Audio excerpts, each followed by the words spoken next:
It is always a pleasure for me to welcome all of Fiji's national sporting teams that come to present the I Tatau prior to their departure from our shores. And I thank you all for honoring this traditional practice of seeking the nation's blessings. As you've heard, the good Reverend has prayed for us. I have no doubt that the good thoughts of the nation and our prayers will go with you. I understand that the practice has become a key formality for Fiji's national teams since it was introduced some decades ago. Now, congratulations to you all for your selection into our national 15th women's rugby team. Thank you. I'm informed that of the 24 players in the team, 10 are making their debut.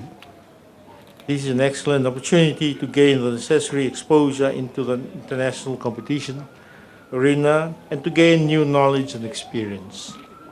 Apart from the new players, I'm aware that the rest of the team members represented Fiji in 2016 at the Women's World Cup qualifying rounds in Hong Kong, where you played the home team and Japan. Now, congratulations to the co-captains, Leilani Bernes and Serema Linigila.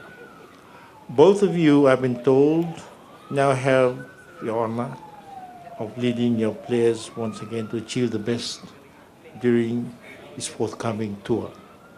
I'm also informed that this is the first time that the Fiji Rugby Union is sending a national women's 15s team on a 2-match tour to Australia. As a patron of the Fiji Rugby Union, I'm pleased and honored to hear and see that the Fiji Rugby Union is breaking ground through the development of women in sports, particularly in the field of rugby. May this be a sign of more opportunities to come for our women rugby players. Now, as young women representing the nation in the sport of rugby, I consider you to be change agents. This is why I'm inviting you, as I've done to all other sporting teams, to join me in the fight against non-communicable diseases, or NCDs. Now, NCDs are contributing to the death of about 80% of our most productive population, people below the age of 70. Now, NCDs-related ailments are a threat to our families, they are a threat to our productivity, and ultimately NCDs are a threat to our nation. Fiji spends about $400 million annually just to treat NCD-related illnesses. It's a lot of money. Imagine if we have a fit and healthy nation and population. Much of these funds could be redirected to other developments like youth and sports.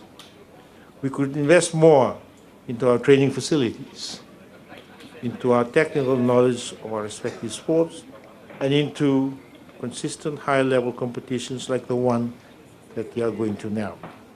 Now, we might not be Olympic champions in sevens rugby, but we could also be champions in many other sports, including in women's 15-a-side rugby. More importantly, we will have a fit and healthy nation too. Now think about this. Your training allows you to have an active lifestyle.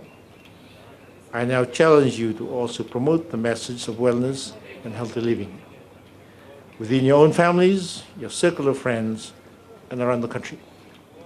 I wish you all the very best as you leave Fiji tomorrow to play against the Brumbies women's team on the 11th of June, a couple of days away, and the New South Wales women's team on the 16th of June.